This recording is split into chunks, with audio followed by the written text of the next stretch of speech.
CH21 surprise जार्व के phone पे कुछ MSG आता है। उसमें कबीर को किसी जगह पे चेयर से बांध के रखा गया था और उसी सिर से बहुत खून बह रहा था। उसी पास कुछ मास्क मन गम लेके खड़े थे। आरव उसको ऐसे देख के परेशान हो जाता है। साथ ही उस MSG में लिखा था कि अगर तुम इसकी जान बचाना चाहते होती अभी के अभी शहर से बाहर वाली केमिकल फैक्ट्री पे आ जाओ। आरव वहां से निकलने लगता है कि विराज उसे रोकते हुए बोलता है मैं भी चलता हूँ, लेकिन आरव उसे मना कर देता है ये बोल के किसी को तो सनम के साथ भी रहना चाहिए। आरव वहां से निकल जाता है। उसको जाते देख शालिनी जी के चेहरे पे एक करते तो कुटिल मुस्कान आ जाती है। वो अपने लॉयर को इशारा हुए बोलती है अब आपका काम बाकी है, मेरा काम हो चुका है। लॉ भी उनका इशारा पाते ही काम होने का इशारा कर देता है। आरव वहां से जा चुका था। सनम और विराज के चेहरे पे परेशानी साफ झलक रही थी। शालिनी जी सनम के पास आके बोलती है क्या हुआ बहरानी, इतनी जल्दी हार मान ली तुम दोनों मियाँ बीवी ने, अभी तो बहुत कुछ बाकी है। सनम को उनकी बात सुन के बहुत गुस्सा आता है, लेकिन अब तक वहां जज आ चुके थे तो वो कुछ भी नहीं कह पाती। जज साहब आ जाते हैं और आगे की कार्रवाई शुरू करने को बोल देते हैं। विराज जज साहब को कुछ टाइम की मोहलत देने को बोलता है, लेकिन शालिनी जी का लॉयर उसकी बात को बीच में ही काट देता है और जज से बोलता है कि उसके पास मिस्टर खन्ना की विल है जिसमें ये साफ लिखा है कि वो अपनी सारी प्रॉपर्टी अपनी बहन के नाम पे कर रहे हैं। ये बात सुन के TIH विराज और सनम दोनों का ही माथा ठनक जाता है, क्योंकि आरव ने उन्हें इस बारे में कुछ नहीं बताया था। लेकिन उनका लॉयर भी तो वहां नहीं था, इसलिए वो कुछ नहीं कर सकते थे। लेकिन सनम का माथा ठनक जाता है और वो ओना फोन उठा के किसी को MSG करती है। जज सहन लंच ब्रेक के बाद फैसला सुनाने जा बोल के चले जाते हैं। लंच ब्रेक ओवर हो जाता है। सब लोग वापस अपनी जगह पे आ जाते हैं। जज अपना फैसला सुनाने लगते हैं कि तभी सनम वहां आ जाती है और जज के सामने जाके बोलती है कि वो ये केस अपने हाथ में लेना चाहती है, क्योंकि उसने लॉ पढ़ा है और उसे पास लाइसेंस भी है। तो उनके लॉयर ना होने की वजह से जज भी सनम को परमिशन दे देते हैं। इस बार को सुन के शालिनी जी तिलमिला जाती है। वो अपने लॉयर को इशारा करती है, लेकिन लॉयर भी कुछ नहीं कर सकता था। सनम जज से विल को पढ़ने की परमिशन मांगती है। जुड़े परमिशन दे देते हैं। विल को पढ़ने के बाद सनम जज से रोहन को कटघरे में बुलाने की परमिशन मांगती है। जज परमिशन दे देते हैं। रोहन आता है और उससे गीता पे हाथ रख के शपथ दिलाई जाती है।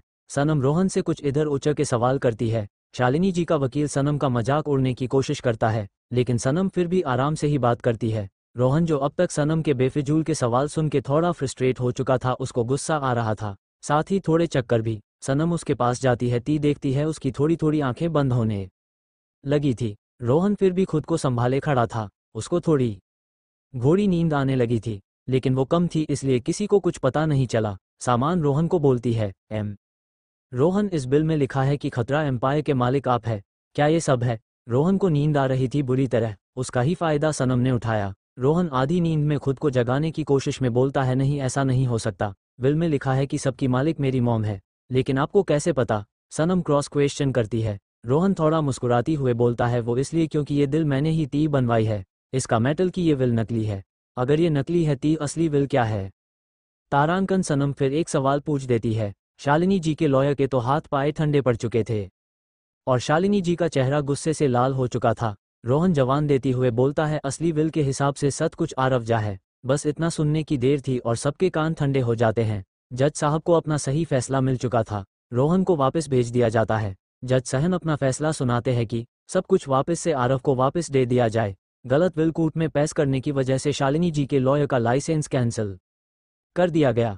शालिनी जी और रोहन पे जुर्माना लगा दिया गया और जुर्माना न भरने वो उनको सजा सुना दी गई। शालिनी जी को तो हार्ट अटैक ही आ गया। जज साहब जा चुके थे। शालिनी जी अपने लॉयर को जाके एक थप्पड़ मार देती है, लेकिन लॉयर कहाँ कम था और अब तो उसका लाइसेंस भी खत्म हो चुका था, वो भी शालिनी जी को एक थप्पड़ मार देता है। शालिनी जी गुस्से से उसको मरने को आगे बढ़ती है कि उन्हें पीछे से किसी के गिरने की आवाज आती है। सब मोह के देखते हैं तो रोहन गिरा हुआ था। शालिनी जी उसको उठाने को भागती है कि सनम उनको रोकते हुए बोलती है, अरे सासू जी, गिरे हुए को कोई नहीं उठा सकता। सनम की बात सुन के शालिनी जी को बहुत गुस्सा आता है और यो सनम की ओर मुड़ते हुए बोलती है, बहू रानी, इतना खुरा होने की जरूरत नहीं है। तुम्हें क्या लगता है तुम्हारा वो सो कॉल्ड पति जीत गया? नहीं, VTIH जीत के भी हार गया, क्योंकि उसकी सबसे कीमती चीज मेरे पास है और वो उस तक कभी नहीं पहुंच पाएगा। शालिनी जी इतना बोल के रोहन को लेके यहाँ से निकल जाती है और सनम और विराज को सोचने पे मजबूर कर जाती है।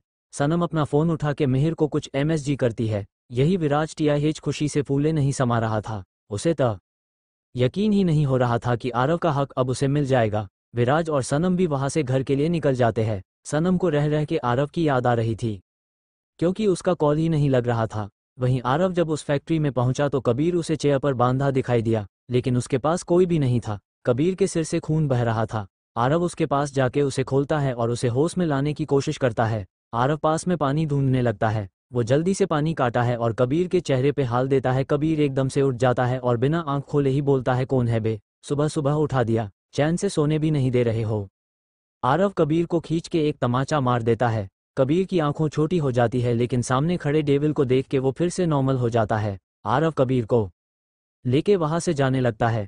तभी अचानक यहाँ पे बहुत सारे गुंडे आ जाते हैं। उनमें से एक उन दोनों को घूरते हुए बोलता है, इतनी भी क्या जल्दी है जाने की, वैसे भी इंडिया को पॉपुलेशन इतनी ज्यादा है, 2 लोगों के जाने से कुछ नहीं होगा। कबीर जो अब तक थोड़ा होश में आ चुका था, ये सुन के उसकी और अक्षत दोनों की ही आंखें छोटी हो जाती है। कबीर आरव की पॉकेट से रुमाल निकाल के अपने सिर पे बांध लेता है। थोड़ी देर में वहां खून ही खून फैल जाता है। सारे गुंडे वहां गिरे हुए थे, क्योंकि आरव पूरी प्लानिंग के साथ आया था। उसके बॉडीगार्ड्स उसके साथ ही थे। सारे गुंडे मारे जा चुके थे। सबके वहां से निकल जाने के बाद उस फैक्ट्री को ब्लास्ट कर दिया गया था। आरव को इस बात की खुशी थी कि कबीर ठीक है, लेकिन इस बात का दुख भी था कि जाज वो अपने मॉम डैड के सपने को नहीं बचा पाया था। आरव कबीर को हॉस्पिटल में एडमिट करवा देता है। डॉक्टर्स उसको चेक करते हैं और उसके सिर पे बैंडेज कर देते हैं। कबीर को जापदा चोट नहीं लगी थी, इसलिए कबीर को जल्दी ही डिस्चार्ज मिल जाता है। कबीर को उसके घर छोड़ के आरव अपने घर चला जाता है। वो अपने घर जब आता है, जो पूरे घर में अंधेरा छाया हुआ था, आरव आगे बढ़ के सनम और विराज को आवाज देता है, लेकिन कोई रिस्पॉन्स नहीं आता। घर में उसे कोई भी नहीं दिखाई दे रहा था। आरव आगे बढ़ता है कि वो किसी चीज से टकरा जाता है। तभी हाल की लाइट्स जल जाती है और विराज और सनम एक साथ बोलते हैं, सरप्राइज। आरव को उनका स्यूरोराइज बिल्कुल समझ नहीं आता। वो अपना मुंह लटका के अंदर जाने लगता है कि सनम उसका कॉलर पकड़ के खींच लेती है और उसे सोफे पे धक्का दे देती है और खुद उसके पास जाके एक पैर सोफे पे रखे और हाथ से उसके कॉलर को पकड़ के बोलती है, ये शमशान घाट के मुदासी शकल क्यों बना रखी है? हमने इतनी मेहनत की सरप्राइज के लिए और तुम हमारे सरप्राइज की ओह माए माता कर रहे हो। आरव सनम की बात सुन के उसको हटाते हुए बोलता है, तारांकन, एक तो हम वेल्स हार चुके हैं और तुम दोनों को सरप्राइज पड़ी है। आरव उन दोनों को वहीं हाल में छोड़ के अपने रूम में जाने लगता है कि तभी पीछे से उसे विराज की आवाज सुनाई देती है, जाने मन हम कैसे जीत चुके हैं, तेरा सब कुछ तुझे वापस मिल चुका है। आरव पीछे मुड़ के देखता है तो विराज और सनम हाँ में सिर हिला रहे थे। कि आरव कंफ्यूजन से उन्हें देखता है तो विराज उसे सब कुछ बता देता है। आरव की तो खुशी का कोई ठिकाना ही नहीं था। वो सनम को विराज के सामने ही किस कर लेता है और गोद में उठा लेता है। सनम उसको घूर के देखती है, लेकिन आरव को कोई फर्क नहीं पड़ता। वो उसे बाहों में भरते हुए बोलता है, बीवी तुमने कितने राज छुपा रखो है मुझसे। आरव की बात सुन के सनम घोड़ा घबरा जाती है। उसके चेहरे ये पसीने आने लगते हैं। क्यों आ गए सनम के चेहरे पे पसीने? क्या राज है सनम का? क्या है वो फॉर्मूला? जानेंगे हम आगे।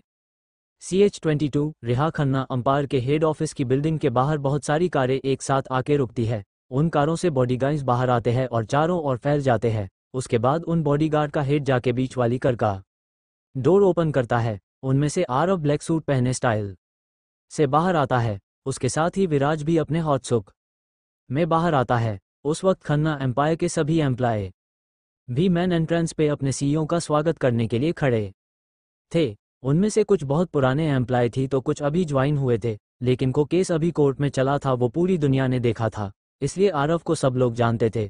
ऑफिस की फीमेल एमोलॉय तो अपने डैशिंग बॉस को देख के पागल हुए जा रही थी।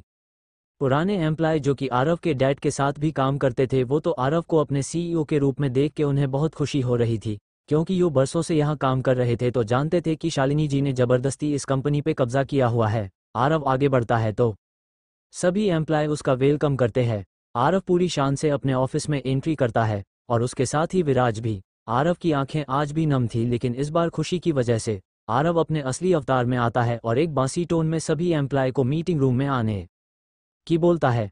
थोड़ी देर में सब लोग मीटिंग रूम में होते हैं। आरव अपने पनकिट में हाथ डाले आगे आता है और माइक में बोलना शुरू करता है, मुझसे पहले ये जो भी काम करता था, जैसे भी काम करता था, मुझे उससे कोई लेना देना नहीं है। आज से और अभी से यहाँ वैसे काम होगा जैसे मेरे डैड काम करते थे। मुझे धोखा देने वाले लोगों से सख्त नफरत है, तो अपने इस मन को डोलने मत देना। So everyone go back to your seat and do your work. Aarav इतना बोल के वहां से चला जाता है। सारे एम्प्लॉय उसके इस अवतार को देख के सकते में थे। सब लोग जल्दी से अपने अपने काम में लग जाते हैं। वही सनम उसी खंड में आई हुई थी। आज उसके सामने एक इंसान फॉर्मल कपड़ों में खड़ा हुआ था। वो इंसान सनम को देख के बोलता है, ऑफिसर, आप अभी तक अपने इस केस को किसी भी मुकाम तक नहीं पहुंचा पाए, इसलिए हाई अथॉरिटी ने ये डिसाइड किया है कि आपको नेक्स्ट वीक एक नए मिशन पे भेजा जा रहा है, जिसकी डिटेल्स आपको जकड़ ही मिल जाएंगी। आप अपनी जाने की तैयारी कीजिए, क्योंकि इस बार का मिशन सबसे टफ होने वाला है।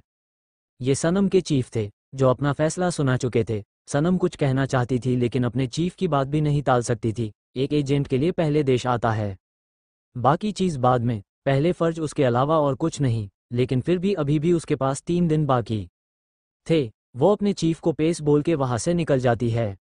मिहिर भी सनम के साथ बाहर आ जाता है। मिहिर सनम की आंखों में कुछ महसूस कर पा रहा था।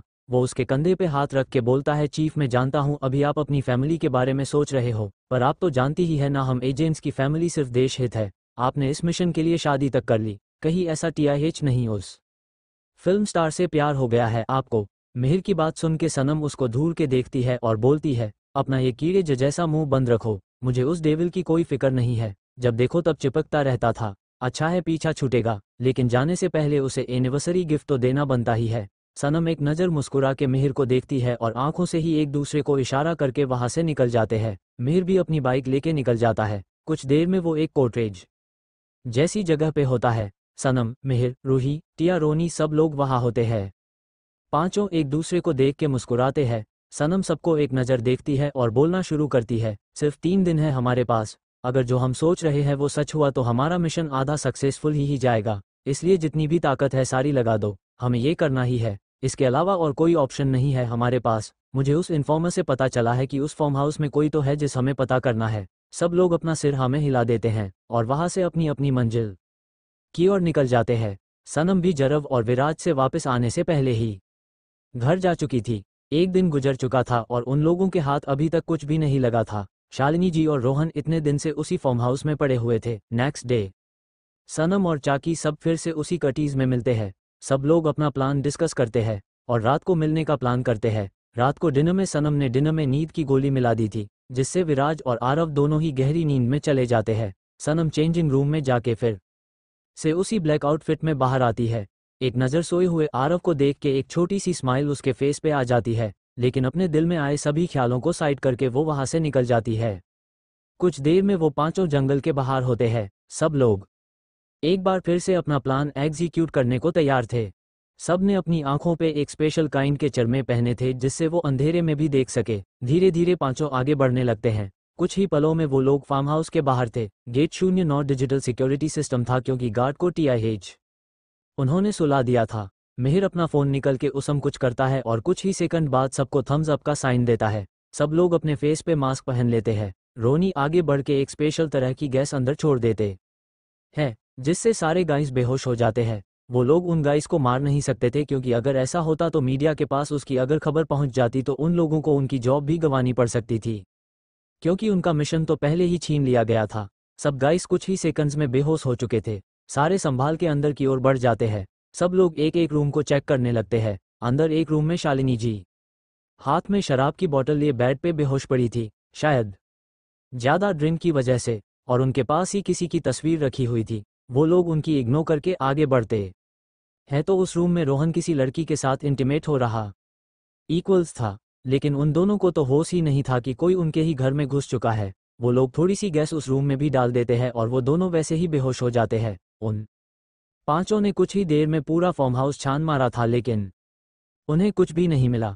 टिया और रूही दोनों फ्रस्ट्रेट होके हॉल में लगे सोफे पे बैठ जाते हैं, क्योंकि इतना रिस्क लेके वो अपनी जॉब को दाव पे लगा के यहाँ तक आए थे तो गुस्सा तो था ही। तभी पांचों को किसी के सिसकने की आवाज आती है। पांचों के कान एकदम से खड़े हो जाते हैं।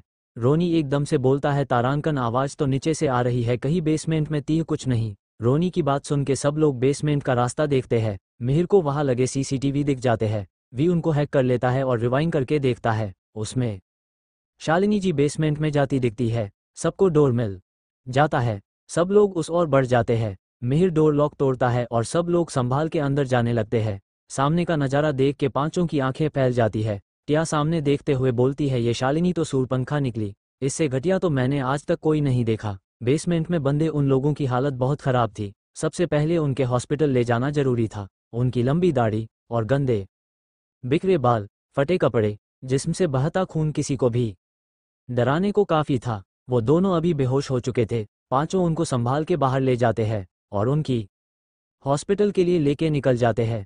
सनम मिहिर और रोनी को उनके ट्रीटमेंट जाजिमा देती है और साथ ही उनकी सिक्योरिटी भी बढ़ने को बोलती है, क्योंकि बिना किसी वजह के तो शालिनी जी उनको अपने पास रखेंगे नहीं। सनम के दिमाग में बहुत कुछ चल रहा था, लेकिन जवाब नहीं थे किसी भी सवाल के। वो लोग रात भर हॉस्पिटल में ही रहते हैं। सुबह सनम हॉस्पिटल से निकल जाती है, क्योंकि उसकी नींद की दवाई का असर भी खत्म होने को था।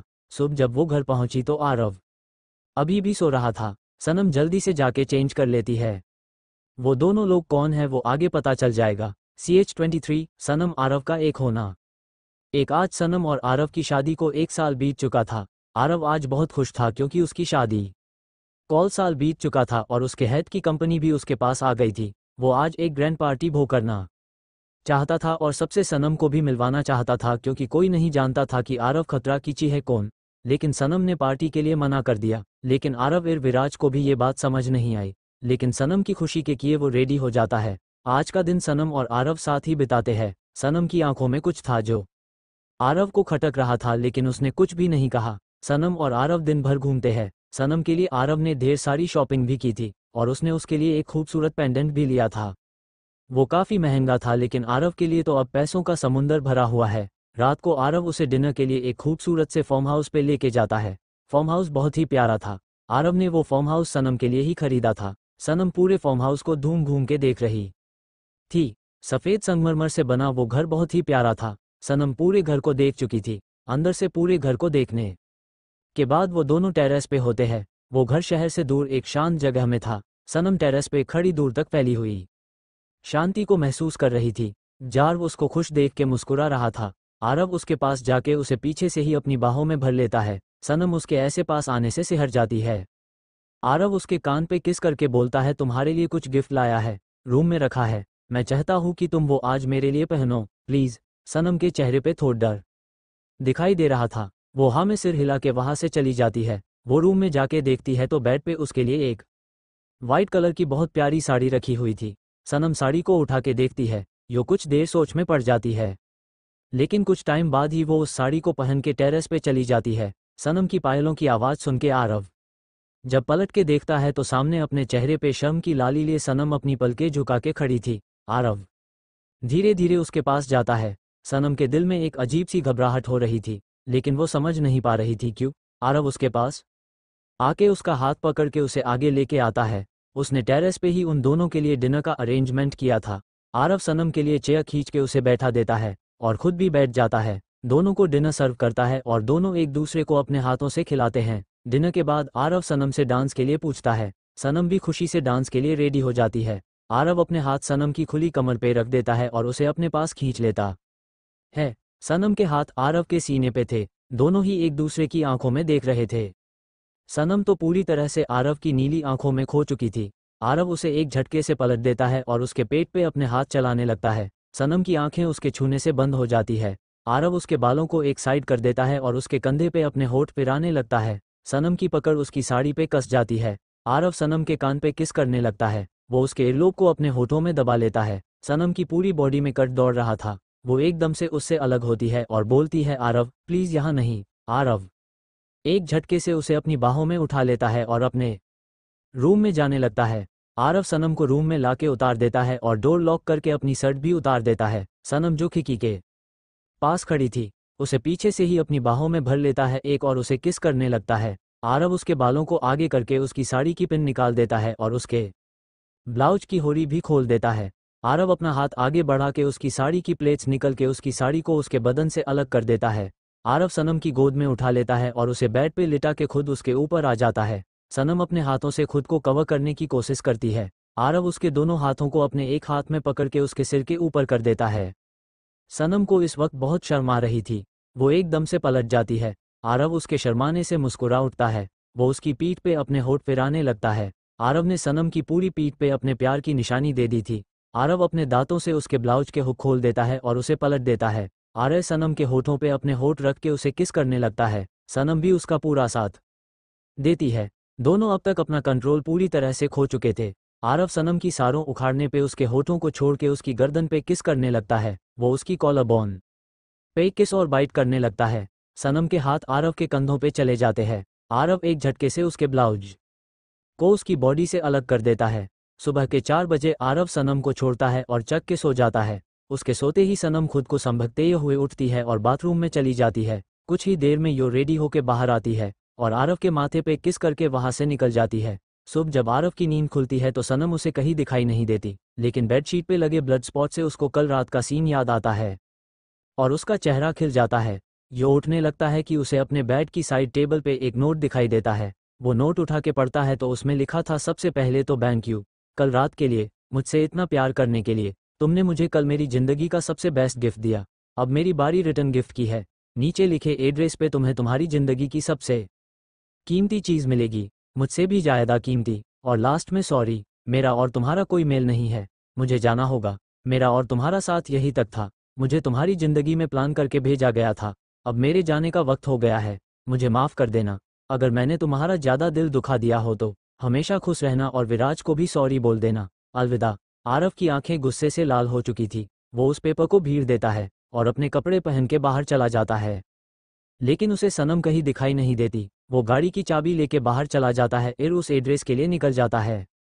कुछ ही पलों में वो हॉस्पिटल के अंदर होता है। आरव जब उस वार्ड में जाता है ती उसकी आंखों में आंसू आ जाते हैं, क्योंकि अंदर उसके मॉम डैड लेटे हुए थे, लेकिन दोनों अभी बेहोश थी। आरव उनके पास जाता है और उनके हाथ को पकड़ के उस पे किस कर देता है। उसकी आंखों से बेहिसाब आंसू निकल राज थे। आज उसकी एक खुशी उसको छोड़ के गती थी तो उसको बेहिसाब खुशी देके भी तो गई थी। एक तरफ दर्द था किसी के जाने का तो दूसरी तरफ खुशी थी किसी को पाने की, लेकिन आंसू तो बहने ही थे। आरव डॉक्टर के पास जाजे उनसे सोने मॉम डैड की कंडीशन के बारे में पूछता है। डॉक्टर उसे सारी बात बता देती है। विराज भी हॉस्पिटल आ चुका था, उसे भी सब कुछ पता चल चुका था। ये भी कि सनम एक एजेंट थी जिसको प्लान करके उनकी लाइफ में भेजा गया था। कुछ दिन बीत चुके थे। आरत अपने पेरेंट्स को अपने घर ले आया। टीजीएस शालिनी जी को जेल हो चुकी थी। वो जेल में बैठ के चक्की पिसिंग कर रही थी। धीरे धीरे आरव के मॉम डैड भी ठीक होने लगे थे।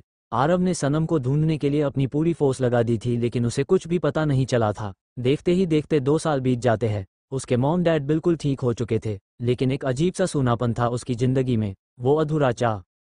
उसके बिना CH24 जेनी 1 सनम को गए हुए 2 साल गुजर चुके थे। आरव ने अब भी उसको ढूंढने को पूरी फोर्स लगा रखी थी, लेकिन उसे कोई वो बिल्कुल पत्थर क्लू नहीं मिल रहा था।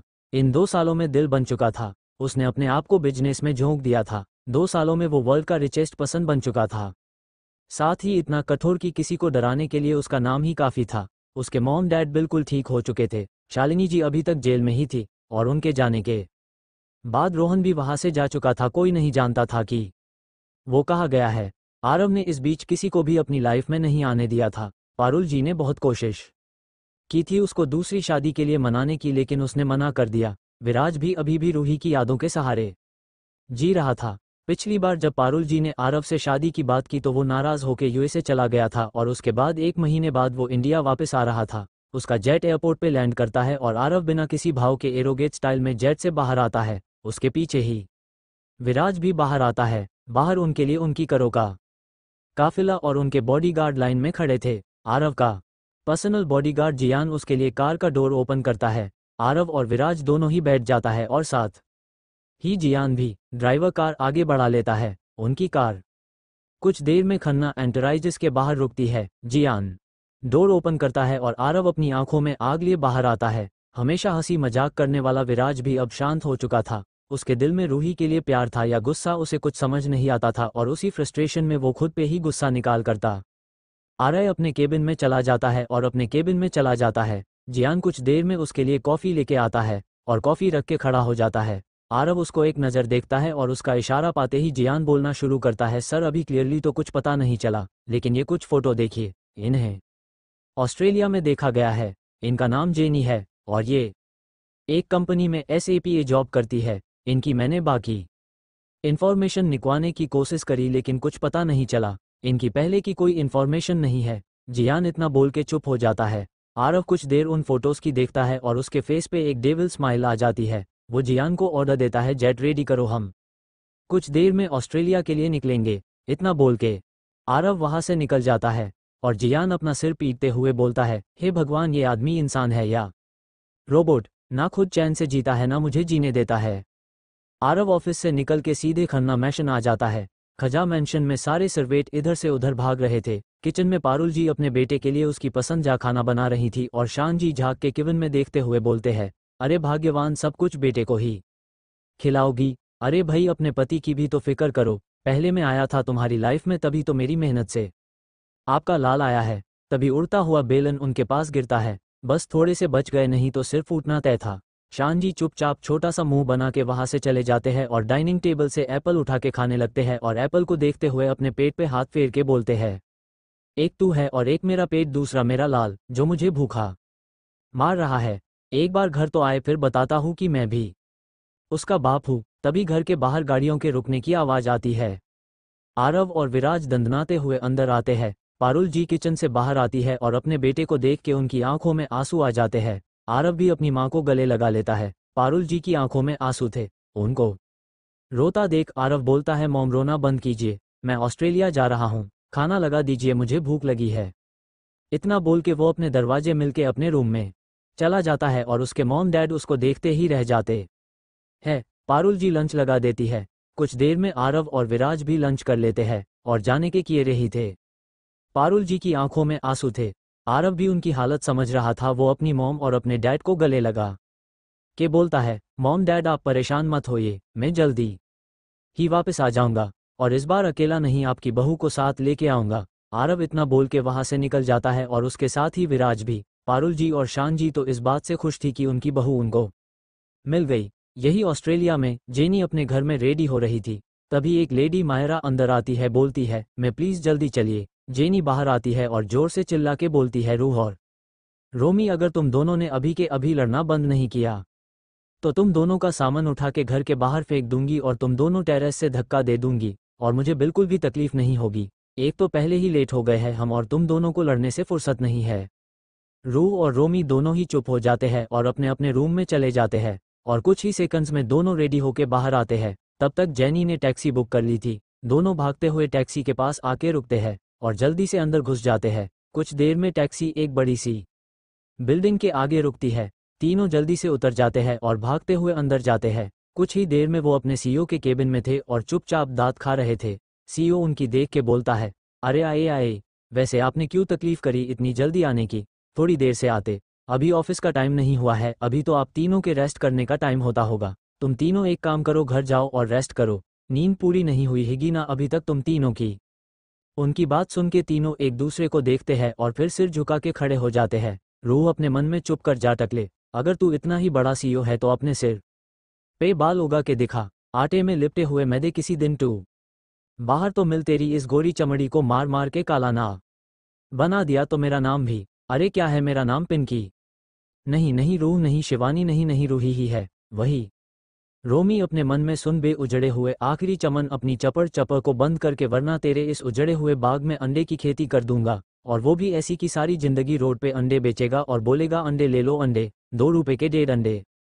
जेनी उन दोनों को एक नज़र देख के बोलती है, सर आप तो जानते ही है ना मेरी सिचुएशन, कल से हम पक्का टाइम पे आएंगे, बिल्कुल लेट नहीं होंगे, बस आज के लिए माफ़ कर दीजिए प्लीज़। जेनी की नौटंकी देख के सीईओ पिघल जाता है और बोलता है, जेनी बेटा मैं सिर्फ तुम्हारे लूटे इन दोनों नाकायकों को माफ़ कर देता हूँ, लेकिन सिर्फ आज, कल से अगर तुम टाइम पे नहीं हुआ तो तीनों ऑफिस के बाहर। तुम इतनी अच्छी और तुम्हारे ये दोस्त एकदम नस्लायक। उनकी बात सुन के रोमी और रूह एक दूसरे को देखते हैं जैसे बोल रहे हो, शरीफ, और ये जिस दिन आएगी ना बजाने पे, उस दिन तुम्हें कहाँ से सुझाएगी कि तुम खुद कंफ्यूज हो जाओगे कि सांस कहाँ से।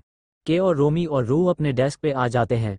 एक एम्प्लॉय आके उनके डेस्क पे ढेर सारी फाइल रखा के चला जाता है। उनको देख के रोमी गुस्से से कैसे बोलता है, एक तो उस मिस्टर एक्स का कुछ पता नहीं चल रहा, ऊपर से मैं बूढ़ा खून चूसता रहता है।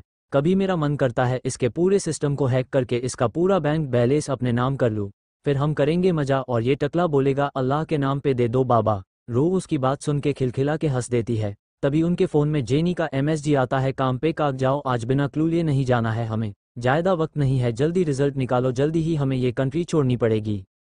रूह और रोमी अपने काम में लग जाते हैं और जेनी अपने काम में। सीईओ अपने केबिन में काम कर रहा होता है। तभी जेनी उसकी कॉफ़ी लेके आती है। तभी सीईओ का फ़ोन रिंग करता है, सामने वाला कुछ बोलता है और सो जवाब देता है, बस आप एक बार मेरी मीटिंग करवा दीजिए उनसे, बाकी सब मैं संभाल लूँगा। बॉस एक बार उनसे मिलना चाहते हैं, उनके फॉर्मूले के लिए मैं मुँह मांगी कीमत उनको दिलवा दूंगा, प्लीज़। कुछ देर और बातें करके सीईओ कॉल कट कर देता है। जेनी रू और रोमी के पास एमएसजी करती है और तीनों अपने अपने काम में लग जाते हैं। दही आरव का जेट कुछ घंटों के बाद ऑस्ट्रेलिया लैंड कर जाता है। वो अपनी कार में बैठ के यहाँ से निकल जाते हैं। उनकी कार एक बड़े से विला के आगे रुकती है। दोनों अंदर जाते हैं और आरव अपने सेक्रेटरी को बोलता है, कंपनी खरीद लो। सेक्रेटरी हाँ में सिर हिला के वहाँ से चला जाता है। जार्व अपने रूम में जाके अपना लैपटॉप लेके काम करने लग जाता है। कुछ ही देर में उसके फेस पे एक डेविल स्माइल आ जाती है और वो लैपटॉप बंद करके सो जाता है। जेनी घर आती है और मायरा से पूछती है उन दोनों ने ज्यादा परेशान तो नहीं किया। मायरा ना में सिर हिला देती है और रूम में चली जाती है। रूम में जाती ही उसके फेस ओए एक सुकून आ जाता है। कौन है जेनी, रू और रोमी, जानेंगे हम आगे। और निशी, मुझे आपका कमेंट बिल्कुल बुरा नहीं लगा। दिल में को हो सब निकाल दिया करो, मुझे बुरा नहीं लगेगा बल्कि खुशी होगी कि आप सबने कुछ बोला तो सही। So don't worry, stay happy. OBRO bank you. कल के कमेंट्स के लिए शुक्रिया। आज के लिए इतना ही, बाकी का कल। तब तक के लिए बाय बाय। CH25 आरव की बेशर्मी। जेनी, रू और रोमी ऑफिस से घर आ चुके थे। जेनी एक रूम में चली जाती है। उस रूम में जाती ही उसके चेहरे पे सुकून आ जाता है। वो कुछ देर वही रहती है। कुछ देर बाद वो रूम से बाहर आती है और अपने रूम में चली जाती है। कुछ देर में रू, रोमी और जेनी रेडी होके घर के बाहर चले जाते हैं। उनके जाते ही मायरा उस रूम में चली जाती है। थोड़ी देर में वो तीनों एक बड़ी सी लैब में होते हैं।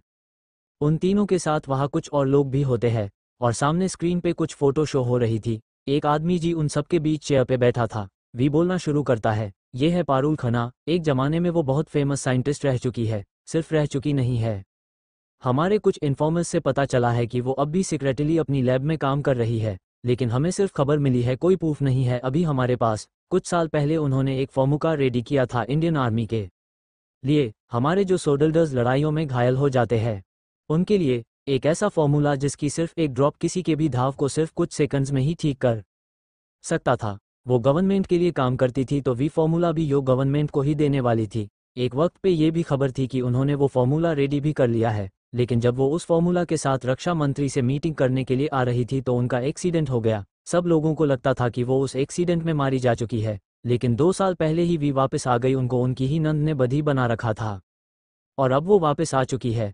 सबको ये लगता है कि उस एक्सीडेंट में उनके साथ वो फॉर्मूला भी खत्म हो गया, लेकिन ऐसा नहीं है। वो फॉर्मूला आज भी सेफ है। इस बात की खबर हमारे कुछ एजेंट्स को लगी है और उन्होंने वापस आके फिर से उस फॉर्मूले पे काम करना शुरू कर दिया है, इसलिए हमें उन पर नज़र रखनी होगी। और ये ऑर्डर्स ऊपर से आए हैं। अगर वो फॉर्मूला किसी गलत हाथों में चला गया तो उससे तभी मचाई जा सकती है। कोई ना कोई तो है जो इस फॉर्मूले के बारे में जानता है, क्योंकि वो एक्सीडेंट सिर्फ एक एक्सीडेंट नहीं था, एक सोची समझी साजिश थी। इससे ये साफ है कि कोई और भी उस फॉर्मूले के बारे में जानता है, तो हमें मिसेस खन्ना को भी और उस फॉर्म्यूल को बचाना है। इतना बोल के वो चुप हो जाते हैं। पीछे की स्क्रीन ये फोटो चेंज होती है, उस पे एक बड़ा एक्स थी हो रहा था। फिर से वो आदमी बोलना शुरू करता है, ये है MMX, इसी नाम से ये इंसान दुनिया भर में फेमस है। कोई नहीं जानता कि ये कौन है, कहाँ है, कैसा दिखता है, क्या करता है, क्या नहीं, इसके बारे में कोई कुछ भी नहीं जानता। ये आदमी इस दुनिया के लिए सबसे बड़ा खतरा है। खबर ये है कि उसके पास भी एक फॉर्मूला है जो उसको कहाँ से मिला है। उस फॉर्मूले में क्या है कोई नहीं जानता, लेकिन ये दुनिया भर की सिक्योरिटी एजेंसी के लिए सिरदर्द बन चुका है। सब लोग उसके बारे में पता लगाने की कोशिश कर रहे हैं, लेकिन आज तक कोई उसके एक छोटे से बाल तक भी नहीं पहुंच पाता है। ये सुनने में आता है कि ये मिस्टर एक्स दुनिया पे राज करने की तैयारी में है, इसलिए इसका जल्द से जल्द पकड़ा जाना जरूरी है। इतना बोल के वो आदमी चुप हो जाता है। कुछ देर और डिस्कशन के बाद वो लोग अपनी अपनी मंजिल की ओर निकल जाते हैं। जेनी घर आके फिर से उसी रूम में चली जाती है। मायरा उसके आते ही उस रूम से बाहर आ जाती है। जेनी भी चेंज करके सो जाती है। नेक्स्ट मॉर्निंग जेनी जल्दी से रेडी होकर अपने रूम से बाहर आती है। उसके साथ ही रोमी और रूह भी अपनी अधखुली आंखों से बाहर चल के आ रहे थे। वो अभी भी नींद में ही चल रहे थे। अभी वो ऑलरेडी आधे घंटे लेट हो चुके थे। वो तीनों जल्दी से बाहर की ओर भागते हैं। पीछे से मायरा उन्हें नाश्ते के क्यूट बोलती है, लेकिन वो मना कर देते हैं और जल्दी से टैक्सी में बैठ के ऑफिस के लिए निकल जाते हैं।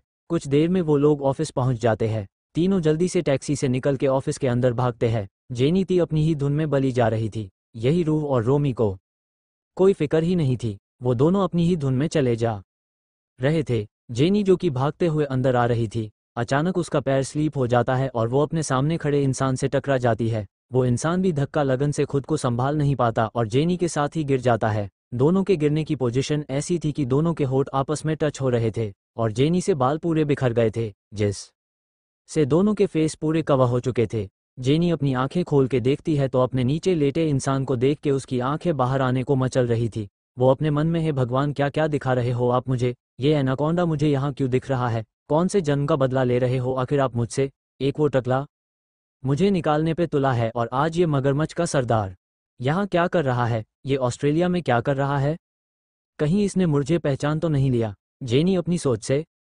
बाहर आती है और उसके नीचे दबे आरव से दूर होने लगती है, लेकिन आरव उसकी कमर पे हाथ रख के उसे खुद से बिल्कुल चिपका लेता है और उसे किस करने लगता है। जेनी उसकी बाहों से छूटने की कोशिश करती रहती है लेकिन आरव तो अपनी ही धुन में है।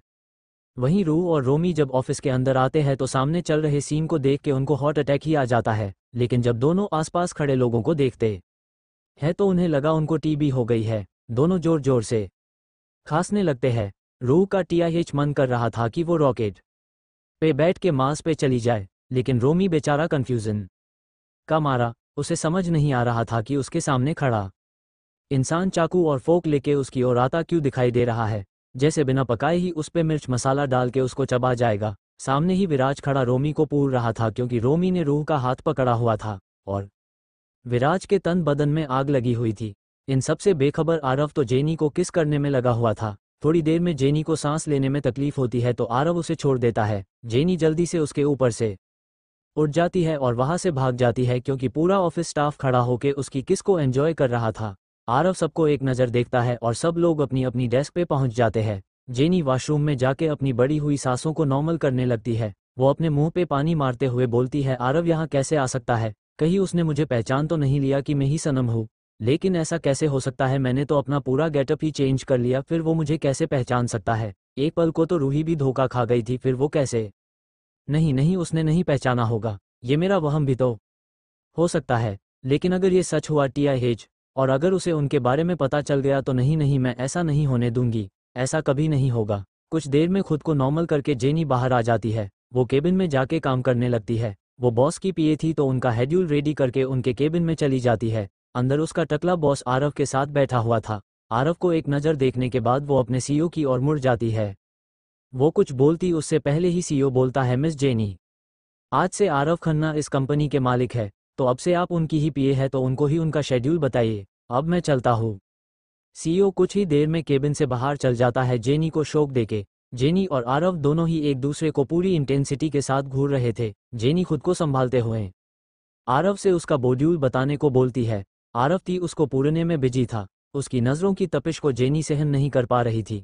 वो जल्दी से वहां से भाग जाना चाहती थी, लेकिन आरव उसको जाने की परमिशन ही नहीं दे रहा था। जेजी से जब और कंट्रोल नहीं होता तो वो गुस्से से वहां से जाने लगती है, लेकिन वो वहां से जा पाती उससे पहले ही आरव उसका हाथ पकड़ के उसे दीवार से लगा देता है और उसकी आंखों में देखते हुए बोलता है, तुम्हारी हिम्मत भी कैसे हुई ऐसा करने की।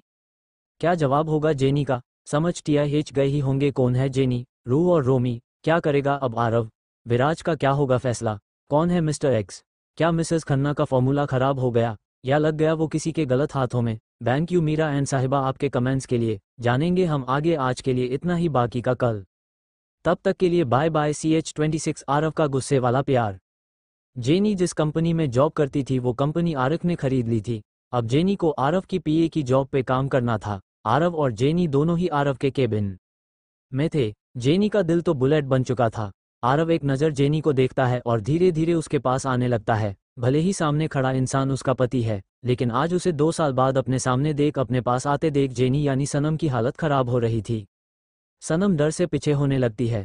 उसके माथे से पसीना साफ झलक रहा था। उस पे अपनी प्रेजेंस का इतना इफेक्ट देख के आरव को अंदर ही अंदर बहुत खुशी हो रही थी। सनम पीछे जाते जाते केबिन के डोर से टकरा जाती है। आरव उसके बिल्कुल पास आके खड़ा हो जाता है और उसके अगल बगल अपने दोनों हाथ रख देता है। सनम की जीरो से धड़कती धड़कन को आरव साफ सुन पा रहा था। जेनी की पकड़ अपने कब्जों पे कस चुकी थी। वो खुद को थोड़ा नॉर्मल करते हुए बोलती है, सर ये क्या कर रहे हैं आप। आरव उस पे घोड़ा झुकते हुए उसके चेहरे पे अपने नीच से रन करने लगता है और बोलता है, मैंने अभी तो कुछ किया ही नहीं, अभी तो मैं आया हूँ बीवी, धीरे धीरे शुरू करूंगा और ऐसा शुरू करूंगा कि कोई भी मुझे रोक नहीं पटेगा। तुम भी नहीं, बहुत तड़पाया है तुमने मुझे इन 2 सालों में। हर रात का, हर सेकंड का, हर एक पल का तुमसे हिसाब लूंगा, वो भी आरव खतरा स्टाइल में। हर पल तुम्हारी सिसकियां मिलेंगी और तुम आहें भरोगी। आरव की बेशर्मी भरी बातें सुन के सनम का चेहरा बिल्कुल लाल हो जाता है। उसकी नज़रें झुक चुकी थी। वो कुछ कहने को होती है कि उसकी बातें उसके गले में ही दबके रह जाती है। जार्व उसके होठों पे अपने होठ रख के उसे पैशनेटली किस करने लगता है। आज उसकी किस में पहले जैसा प्यार नहीं था। आज वो सनम को प्यार से नहीं, गुस्से से किस कर रहा था। उसकी किस में आज तड़प थी, गुस्सा था, जिन थी, जुनून था। आरव के हाथ सनम की पूरी बॉडी पे चलने लगते हैं। सनम उसको रोकने के लिए अपने हाथ आगे बढ़ाती है, लेकिन आरव उसे कस के अपनी बाहों में जकड़ लेता है। वो सनम के होठों को बाइट करने लगता है। सनम को दर्द हो रहा था, लेकिन वो हिल भी नहीं पा रही थी। आरव ने उसे इतना कस के जकड़ा हुआ था। करीब आधे घंटे के बाद जब दोनों को सांस लेने में तकलीफ होती है तो आरव उसे छोड़ देता है, लेकिन उससे दूर नहीं होता। आरव की आंखों से गुस्सा साफ झलक रहा था। सनम भी एक पल को उसकी आंखें देख के डर जाती है। वो आरव को खुद से दूर धकेलने लगती है। आरव को उसके दूर धकेलने से और गुस्सा आने लगता है। यो उसका हाथ पकता है और केबिन का डोर खोल के बाहर चला जाता है। आरव सनम को लेके पार्किंग में आ जाता है और ड्राइवर से कार की चाबी लेके सनम को कार में बैठा देता है और खुद से ही ड्राइव करते हुए वहां से निकल जाता है। उसने गाइस को भी साथ आने से मना कर दिया था। सनम की डर से हालत बाराब हो रही थी, क्योंकि आज तक उसने सिर्फ आरव का प्यार ही देखा था, लेकिन आज उसका गुस्सा देख को वो डर रही थी। सनम जान चुकी थी कि आरव उसे पहचान चुका है, इसलिए वो चुपचाप बैठी रहती है और उससे कोई सवाल नहीं करती। आरव बहुत गुस्से में था। उसकी कार फुल स्पीड से सड़क पे दौड़ लगा रही थी। कुछ देर में वो अपने विला में होता है। वो सनम को लगभग खींचते हुए बाहर निकलता है। अंदर लेके जाने लगता है। आरव अंदर जाते ही सारे सर्वेंट को जाने को बोल देता है। कुछ ही सेकंड्स में सारे सर्वेंट घर से जा चुके थे। आरव सनम को लाके हाल के सोफे पे गिरा देता है, कर खुद अपने फ़ोन में कुछ करता है, जिससे घर के सारे खिड़की दरवाजे अपने आप ही बंद हो जाते हैं, करेन गिर जाते हैं। पूरे विला में अंधेरा हो जाता है और लाइट्स ऑन हो जाती है। आरव अपना कोट निकाल के फेंक देता है और अपनी टाई भी उतार देता है। धीरे धीरे अपनी शर्ट के बटन खोलते हुए वो सनम के पास आने लगता है। सनम जो पहले ही डरी हुई थी, वो उसकी हरकतों से और हट जाती है। वो समझ चुकी थी कि आज उसकी खैर नहीं है। वो डर से पीछे होने लगती है। आरव अपनी शायर उतार के फेंक देता है। आरव उसके पास जाने लगता है और सनम डर से पीछे हो रही थी। आरव उसका पैर पकड़ के खींच लेता है और सनम सोफे वो पूरा लेट जाती है। यो आरव को खुद से दूर करते हुए बोलती है, आरव तुम गुस्से में हो, प्लीज़ ऐसा मत करो। सनम की बात सुन के आरव को और गुस्सा आने लगता है। कैसे वो 2 साल पहले सनम के जाने और उसको पागलों की तरह खोज रहा था, लेकिन वो उसे कहीं नहीं मिली। वो आज तक भी यही सोचता था कि कहीं ना कहीं उसने ही कोई गलती की होगी, जिससे सनम उसे यूं छोड़ के चली गई। आरव उसके बाजुओं को कस के पकड़ लेता है और सोफे वो दबाते हुए बोलता है, तुम्हें मेरा गुस्सा दिख रहा है, मेरा प्यार नहीं दिखता तुम्हें, मेरी तड़प नहीं दिखती तुम्हें। तुम्हारे जाने के बाद पागल हो गया था मैं। क्या गलती थी मेरी, मुझे एक बार बोल के तो दिखती। क्या मैं तुम्हारा साथ नहीं देता? इतना गलत समझा है तुमने मुझे? आरव बोले जा रहा था। सनम की आंखों से आंसू गिरे जा रहे थे, क्योंकि उसे दर्द हो रहा था। आरव की पकड़ उस पे बहुत ज्यादा ही कसी हुई थी। वो उसको पलट के अपने नीचे कर लेता है। सनम उसको रोकते हुए बोलती है, आरव प्लीज नहीं। लेकिन आरव प्यार उसकी बातों का कोई असर नहीं होता। काफी घंटों तक उनका लव मेकिंग सेशन चलता रहता है। सनम तो बहुत पहले ही थक चुकी थी। अब आरव भी थक के उसके ऊपर ही सो जाता है। इनका रोमांस टीआईएच चलता ही रहेगा, लेकिन विराज का क्या रिएक्शन होगा रूही को देख के, वो जानेंगे हम आगे। एंड थैंक यू मीरा, आपके कमेंट के लिए। अभी तो बहुत सारे सस्पेंस है, धीरे धीरे खुलेंगे, एक साथ ही खोल दिया टीआईएच मजा नहीं आएगा। सबसे बड़ा सस्पेंस थी मिस्टर एक्स है। तो आप सब पाँचते रहिए ये स्टोरी। आज के लिए इतना ही, बाकी का कल। तब तक के लिए बाय बाय। CH27 वायरस 1 वही ऑफिस में विराज रूही और रोमी यानी मिहिर को गुस्से से घूर रहा था। उसकी आंखें बिल्कुल लाल हो चुकी थी, मानो कुछ ही देर में उनसे खून निकल आएगा। कहीं को टीआईएच कुछ समझ ही नहीं आ रहा था कि विराज ऐसा क्यों कर रहा है, क्योंकि 2 साल पहले भी सिर्फ वो थी जो विराज के पीछे भागती थी। विराज तो उससे दूर ही रहता था, क्योंकि उसे रूही से कभी भी प्यार था ही नहीं। रूही ही उसे परेशान करने के नए नए बहाने लाती थी। वही बेचारा मिहिर तो दूसरी ही दुनिया में था। वो अपनी ही सोच में धूम था कि आखिर आज उसने किया क्या है जो उसका नया बॉस उसका इतने प्यारे चेहरे के साथ ऑफिस में वेलकम कर रहा है। वो अपनी सारी गलतियां याद कर रहा था, लेकिन उसे कुछ भी याद नहीं आ रहा था। जब उससे और सब्र नहीं होता तो वो विराज से पूछ लेता है, सर आप मुझे ये मगरमच्छ की तरह क्यों देख रहे हैं? जैसे आपको अगर 1 सेकंड का भी मौका दिया गया तो आप मुझे अभी के अभी निगल जाएंगे। मैंने के आज कुछ किया भी नहीं। मिहिर की बात सुन के रूही का सुसाइड करने का मन कर रहा था। वो थोड़ा मिहिर की ओर झुकते हैं और थोड़ा गुस्से से दांत पिसते हुए बोलती है, अबे ओ HIV के मरीज, तेरे दिमाग में क्या बादामों की अकाल पड़ गई है जो इतनी जल्दी इस खरबूजे को भूल गया। गौर से देख, इस मुकेबों की ये 2 साल पहले वाला मिस्टर इंडिया ही है जिसकी जिंदगी से मैं मिस इंडिया हो गई थी। उसकी बात सुन के मिहिर विराज की सामने वाली चेयर पे बैठ जाता है और हंसते हुए विराज से बोलता है, तो ये तुम्हारी गुलपनाग है और तुम इसके गुलमोहर। ये तुम्हारी फूलों की बगिया में यूरिया छिड़क के भाग गई और तुम्हारे सारे फूल सॉफ्टवेयर में डले हुए वायरस की तरह हो गए जो सब कुछ डिलीट कर दिया। मतलब तुम्हारे दिल का फ्यूज उड़ गया।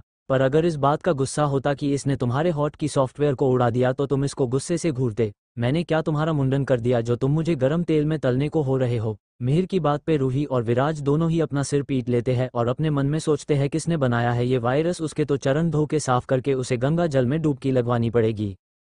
मिहिर थोड़ी देर रुक के सोचते हुए बोलता है, ओह बेटे की, कहीं इसको मेरे साथ देख के तुम्हारे फ्यूज दिल के कनेक्शन में शॉर्ट सर्किट तो नहीं हो गया कि इसका मेरे साथ अफेयर चल रहा है। मिहिर विराज को गहराइयों से देखने लगता है मानो कपड़ों के अंदर से ही स्कैन कर डालेगा। विराज उसको अपनी आंखें छोटी करके घूरने लगता है। उसकी नज़रों को पढ़ के रूही और मिहिर एक दूसरे को देखते हैं और जोर से चिढ़ते हैं। नहीं, मिहिर चेयर से उठते हुए बोलता है, मेरे इतने भी बुरे दिन नहीं आए जो मैं छिपकली को पसंद करूं। इससे शादी करने से पहले मैं माउस की केबल निकाल के उससे सुसाइड ना कर लूं। ये नागरानी तुम्हें ही मुबारक हो। जब देखो तब इसने को तैयार ही रहती है। खाना खा के बोलती है, आज तो मज़ा नहीं आया, और लोगों का खून पी के बोलती है, यार इसमें तो मिर्ची ही नहीं है। बेबी ज़रा मेरे लिए पॉजिटिव ब्लड ग्रुप मंगवाओ ना।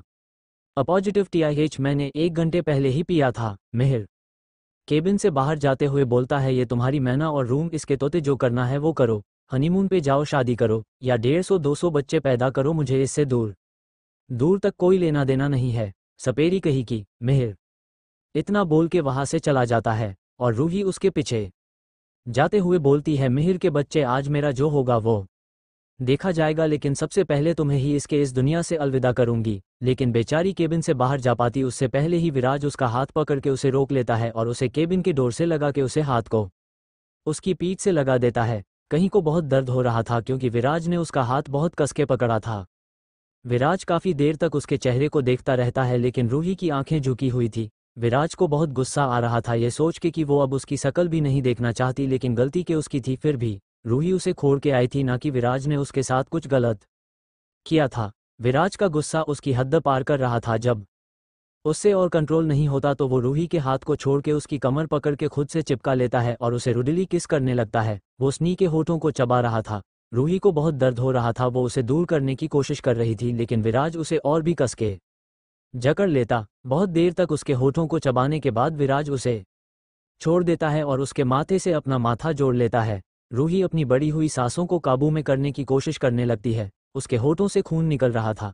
विराज उसके होठों के खून के अपने अंगूठे से पूछते हुए बोलता है, क्यों किया तुमने ऐसा मेरे साथ? जब प्यार था ही नहीं तो क्यों नाटक किया? मेरी फीलिंग्स का मजाक बनाया, और जब मजाक से दिल भर गया तो मुझे सबकी तरह छोड़ के आ गई। मतलबी निकली तुम भी, सबकी तरह तुम भी मेरे दिल से खेल गई। विराज की बातें सुन के रूही की आंखें नम हो चुकी थी, लेकिन वो खुद को मजबूत करते हुए बोलती है, मिस्टर विराज खन्ना, आपके मुंह से ये प्यार की बातें शोभा नहीं देती। प्यार सिर्फ मैंने किया था, आप जो सिर्फ टाइम पास कर रहे थे। वो मैं थी जो आपके पीछे भागती रहती थी, आपके साथ जबरदस्ती करती थी, क्योंकि आप मुझे पसंद आ गए थे। आपको मेरी हरकतों से सिर्फ गुस्सा आता था और आप मुझे जबरदस्ती झेल रहे थे। मुझे तो याद नहीं कि आपने कभी कहा हो कि आप मुझसे प्यार करते हो। तो फिर आज ये दर्द का नाटक क्यों कर रहे हैं? अच्छा ही है ना कि आपका मुझसे पीछा छूट गया। अब आप किससे चाहे उससे शादी कर सकते हैं। मेरी जैसी पागल झल्ली लड़की को झोलने की अब आपको कोई ज़रूरत नहीं है। और जब हटिए मुझसे दूर, मेरे पास आने का, मुझे किस करने का आपको कोई हक नहीं है। क्योंकि भले ही आप मेरे बारे में कुछ भी सोचते हो, लेकिन मैं अपना सब कुछ ऐसे इंसान को सौंपना चाहती हूँ जो मुझसे दिल से प्यार करेगा, ना कि ज़बरदस्ती। रूही इतना बोल के विराज को धक्का देने लगती है, लेकिन विराज उसको छोड़ने के मूड में बिल्कुल भी नहीं था। यो कस के उसकी गर्दन को पकड़ लेता है और उसका चेहरा ऊपर उठाते हुए बोलता है, मेरी आंखों में देखी और फिर बोली कि मैं सिर्फ टाइम पास कर रहा था। रूही एक नज़र उसको देखती है और अपनी नज़रें फेर लेती है, क्योंकि विराज की आंखों की सच्चाई को वो डोल नहीं पाती। रूही की आंखों से आंसू बहने लगे थे। वो पूरी ताकत से विराज को धक्का देती है और वहां से भाग जाती है। उसके जाते ही विराज अपने बालों को नोचते हुए बोलता है, अपने आप से भी ज्यादा प्यार किया है मैंने तुमसे। एक बार तुम्हें खो चुका हूँ, बार बार खोने की हिम्मत नहीं है। इस बार तुम्हें मैं हमेशा के लिए अपना बनाऊंगा। यही आरव के विला में सनम की आंख खुलती है। वो आरव के साथ बिना कपड़ों के बेड पे लेटी हुई थी। उन दोनों के ऊपर सिर्फ एक ब्लैकेट डला हुआ था। सनम को थोड़ी देर पहले का प्यार भरा टॉर्चर याद आता है और वो शर्म से लाल हो जाती है, लेकिन उसे गुस्सा भी आ रहा था क्योंकि आरव पूरा जानवर बन चुका था। उसकी पूरी बॉडी में पेन हो रहा था। वो वॉल क्लॉक में टाइम देखती है तो उसकी आंखें चौड़ी हो जाती है। वो जल्दी से खुद को आरव की पकड़ से छुड़ाते हुए बाथरूम में घुस जाती है। कुछ देर में वो बाथरूम पहन के बाहर आती है और अपने कपड़े उठाती है, लेकिन आरव ने उसकी शर्ट को फाड़ दिया था। वो बुरा सा म पे छोटे ऊ की मात्रा पे आ की मात्रा हा बनाती है और आरव को जी भर के कोस के उसकी शर्ट लेके पहन लेती है और वहां से निकल जाती है। वो टैक्सी लेती है और अपने घर के लिए निकल जाती है। कुछ देर में वो अपने घर में होती है। वो अंदर जाते ही मायरा से पूछती है कैसे है वो दोनों। मायरा उसे जवाब देती है वो दोनों बिल्कुल ठीक है और सो रहे हैं। सनम उसकी बात सुन के अंदर की ओर चली जाती है। कुछ देर वही रहने के बाद वो बाहर आती है और बोलती है रूह और रोमी कहाँ है, आए नहीं अभी तक ऑफिस से, क्योंकि मायरा उनकी असली पहचान को नहीं जानती। मायरा ना में सिर हिला देती है। सनम मिहिर और रूही को कॉल करने लगती है, लेकिन दोनों का ही फोन स्विच ऑफ था। आरव की जब नींद खुलती है तो सनम को वहां ना देख के उसकी आंखें छोटी हो जाती है। उसका चेहरा गुस्से से लाल हो जाता है। वो जल्दी से अपने कपड़े पहन के सनम को सारे घर में ढूंढता है। फिर बाद में अपने आदमियों को कॉल करके सनम के बारे में पूछता है।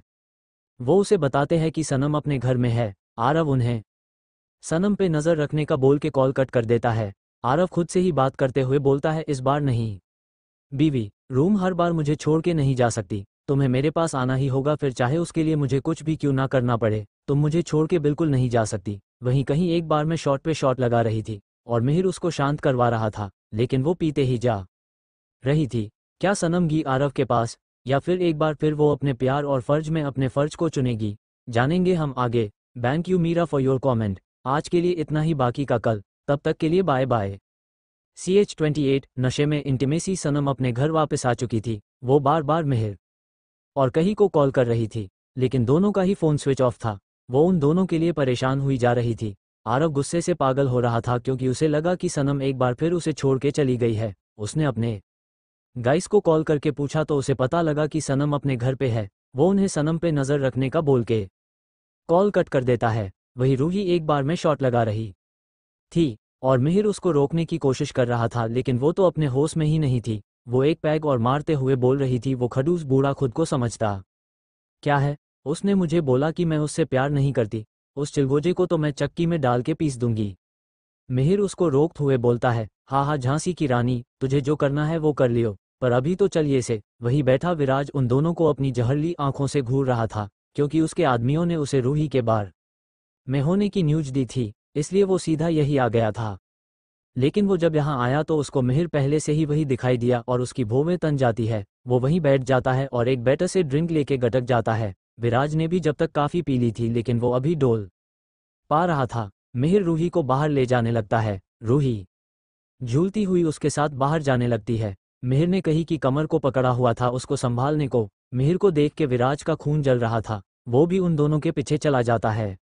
मिहिर और रूही बाहर आते हैं। मिहिर रूही का हाथ पकड़ के जाने लगता है कि पीछे से विराज आके मिहिर का हाथ छुड़ा देता है और खुद रूही का हाथ पकड़ लेता है। रूही विराज से हाथ छुड़ा के भाग जाती है। वो सड़क पे दौड़ लगाने लगती है और विराज उसके पीछे भागता है उसको संभालने, लेकिन रूही उसकी पकड़ में आ ही नहीं रही थी। वो जोर जोर से गा रही थी इधर चली मैं उधर चली, इधर चली मैं उधर चली, जाने कहाँ मैं किधर चली।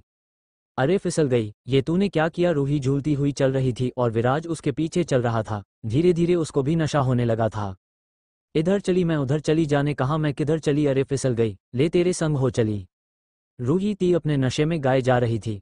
अब विराज को भी काफी हद तक नशा हो चुका था। वो भी अब रूही के सुर में सुर मिलाने लगता है और हंसते हुए उसके साथ गाता है। नजर ये किसकी हमें लगी कि चलते चलते फिसल गए, हंसी हंसी में ये क्या हुआ। हम बदल गए, क्यों बदल गए, हम बदल गए, इधर चला मैं उधर। रूही तो पहले ही नशे में चूर थी और अब विराज भी उसका पियक्कड़ आशिक बन चुका था। दोनों एक दूसरे को संभालते हुए आगे बढ़ रहे थे। मिहिर तो पहले ही जा चुका था। तुम इतने भोले ही किस लिए, तुम इतनी अच्छी हो इसलिए। क्यों अच्छी हूँ ये बताओ तुम, क्यों बताऊँ मैं, कुछ बताओ ना, क्यों बताऊँ मैं।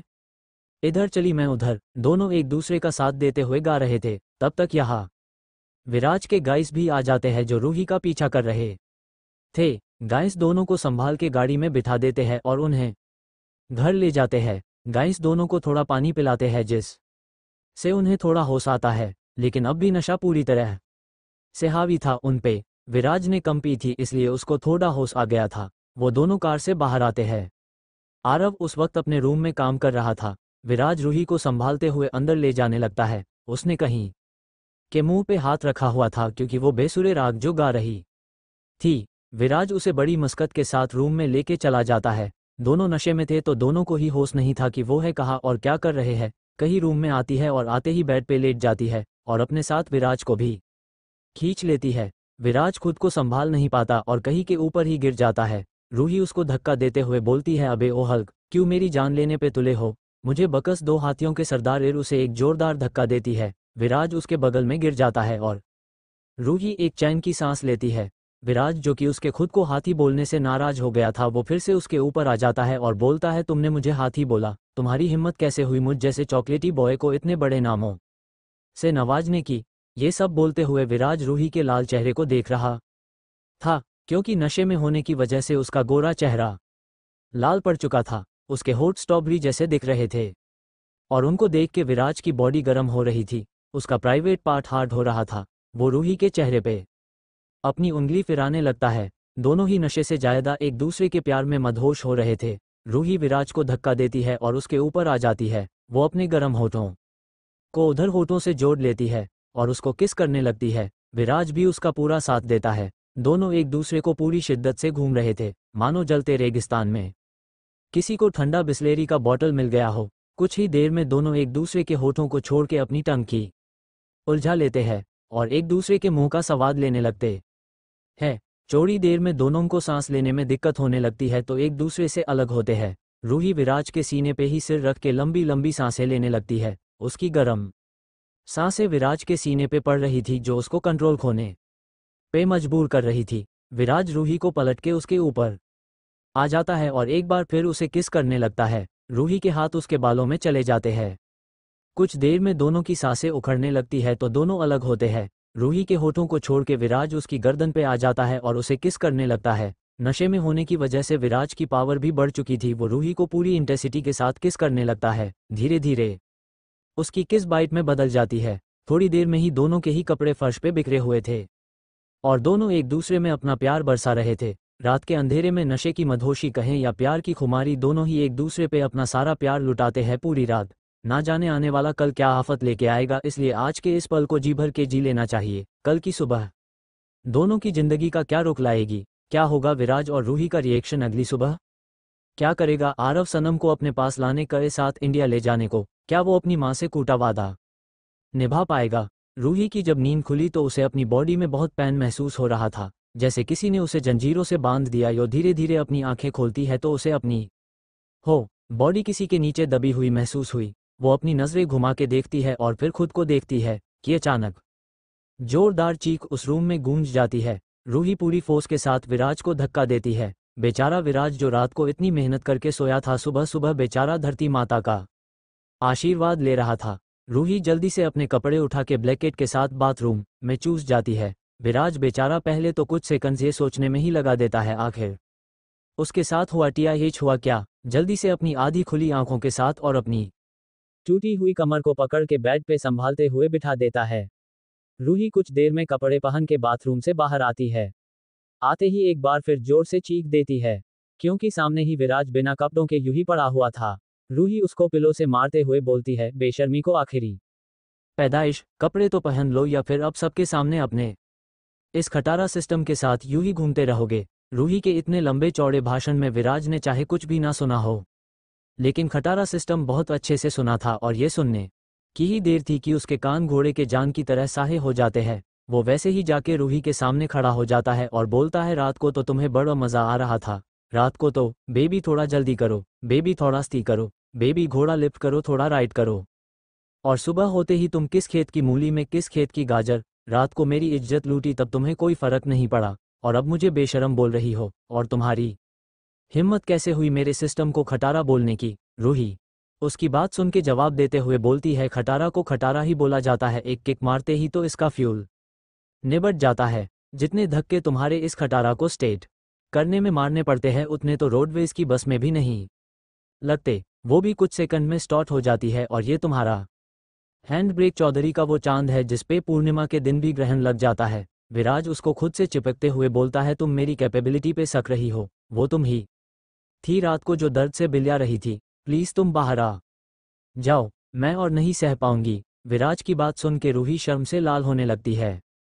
वो खुद को कंट्रोल नहीं कर पा रही थी, उसे रात का पूरा सीन याद आ रहा था, लेकिन फिर भी खुद के एक्शन को छुपाते हुए बोलती है, वो सब इसलिए क्योंकि तुम्हें ठीक से कुछ करना ही नहीं आता, इसलिए मुझे पेन हो रहा था, लेकिन इस बात को तो नहीं झुठला सकते ना कि तुमने रात को मेरा नशे में होने का फायदा उठाया है। विराज रूही को बेड पे धकेल के खुद उसके ऊपर आ जाता है और बोलता है, मैंने अगर तुम्हारा फायदा उठाया तो तुमने कौन सा मुझे बर्ज खलीफा में फ्लैट खरीद के दिया है, कोई आरती नहीं उतार रही थी तुम, मेरी पूरी चुड़ैल बनी हुई थी तुम। जरा एक बार मेरी बैंक देखो, तुम्हें तुम्हारी सारी हवस अच्छे से दिखाई दे जाएगी।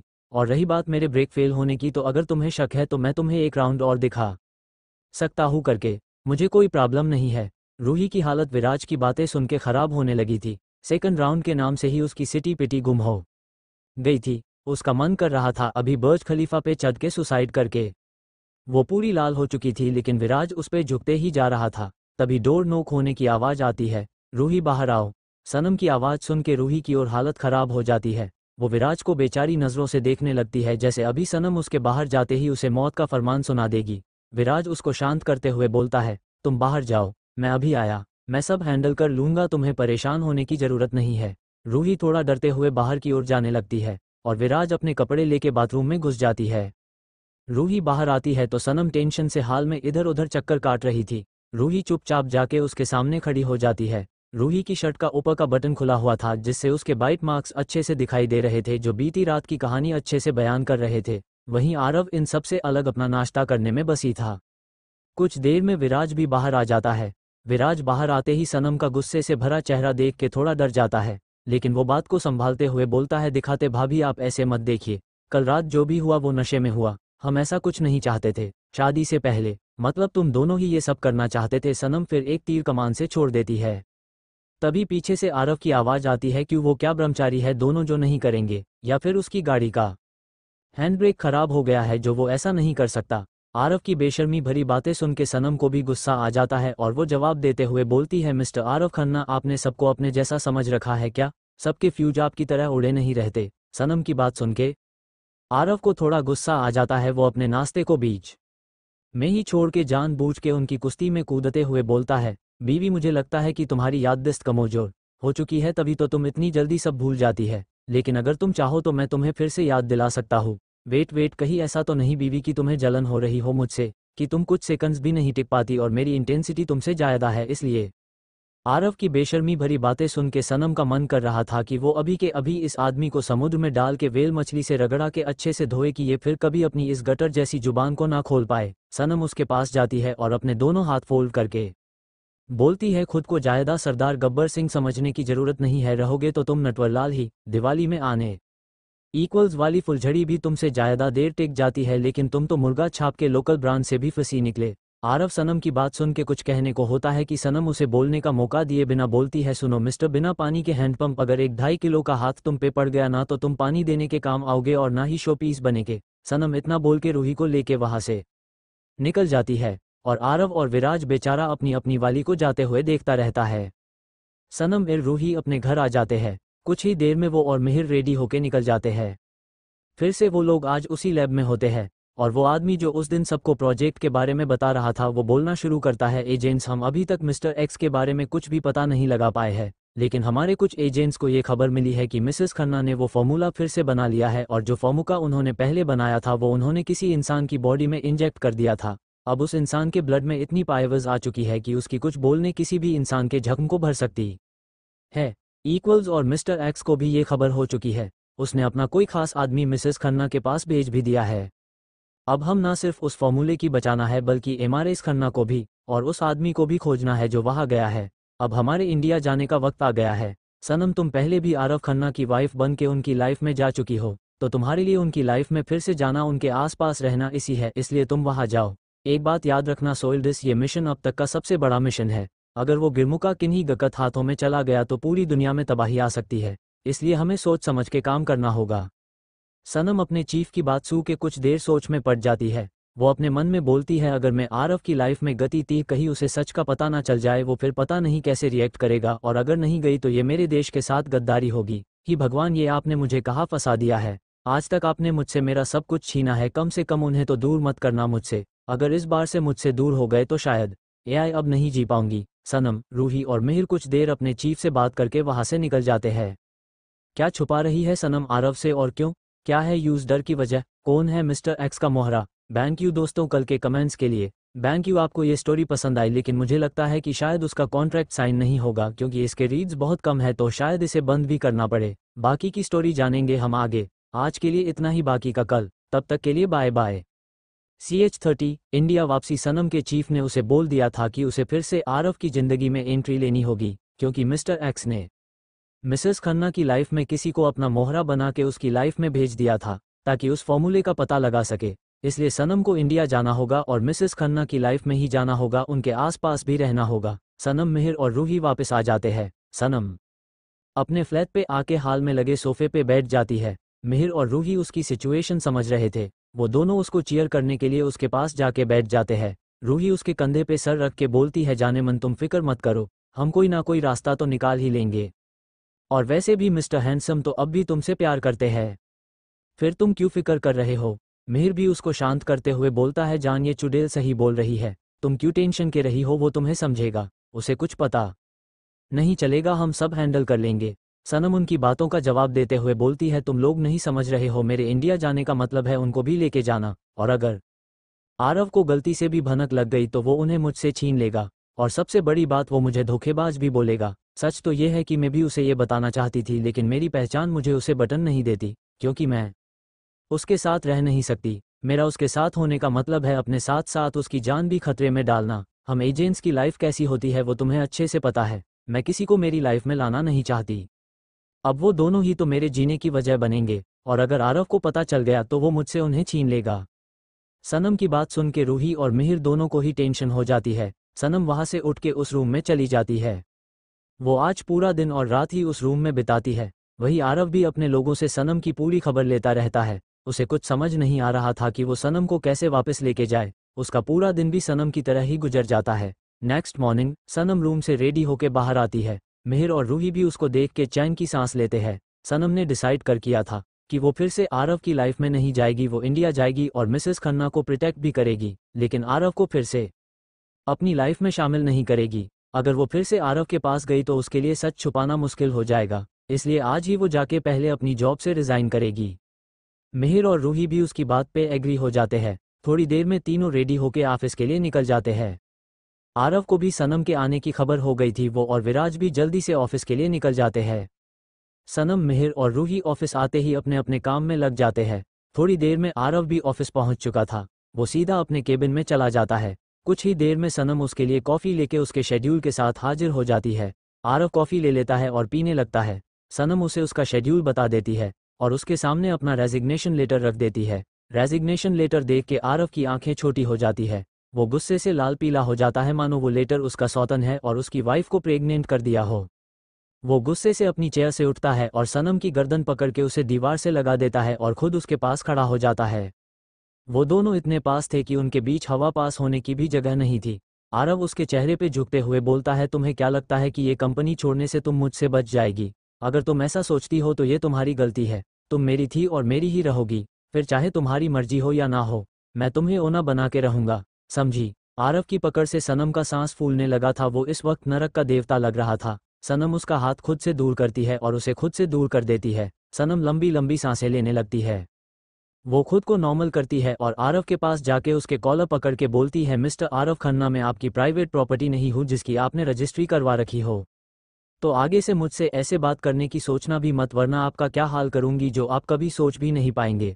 आरव को सनम की बातें सुन के आरव का पारा और भी हाई होने लगता है। वो सनम के दोनों हाथ पकड़ के उसकी कमर से लगा के खुद से चिपका लेता है और अपने दांत पिसते हुए बोलता है प्रॉपर्टी तो तुम मेरी ही हो और तुम्हारी रजिस्ट्री भी मेरे नाम पे ही होगी, किसी और के नाम पे तो मैं होने भी नहीं दूंगा।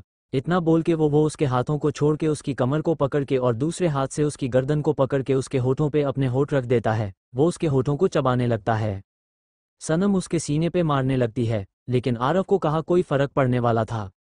आरव अब भी उसको किस करता रहता है। करीब आधे घंटे बाद जब आरव की सांसें उखड़ने लगती है तो आरव उसे से अलग होता है। सनम उसके सीने पे सर रख के सांस लेने लगती है। कुछ देर में वो शांत होती है। आरव अपनी चेयर पे जाके बैठ जाता है और अपनी टेबल की डावर से एक फाइल निकाल के सनम के सामने रख देता है। सनम फाइल उठा के पढ़ती है तो उसकी आंखें छोटी हो जाती है। वो फाइल उठा के आरव के फेस पे मार देती है। आरव उसका हाथ पकड़ के अपनी गोद में बैठा लेता है।